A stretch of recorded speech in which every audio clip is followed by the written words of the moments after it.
First, the food enters the mouth, where physical digestion or chewing increases the surface area for chemical digestion. Saliva is released from salivary glands containing water and the enzyme salivary amylase to break bonds of sugar molecules and convert it to maltose. The tongue forces the bolus into the back of the mouth and into the pharynx, a passageway for food and air. The trachea and the esophagus split off from the pharynx. Then the epiglottis keeps the food from going down the trachea. Muscles contract to move the bolus down the esophagus.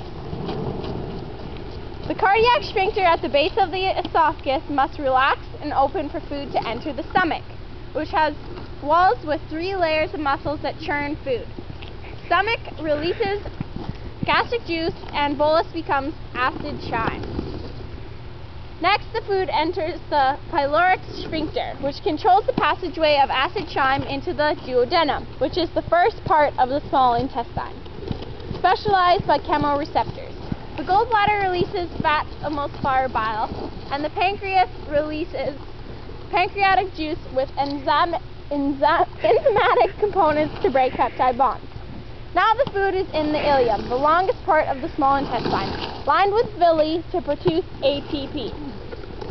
Products of fat digestion enter lacteals, the rest enters the bloodstream. Remains pass through and into the ileum.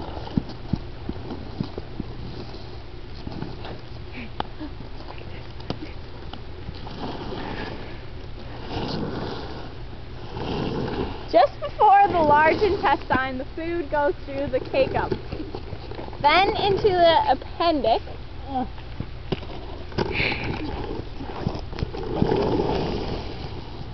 and the colon absorbs water, and it also houses E. coli.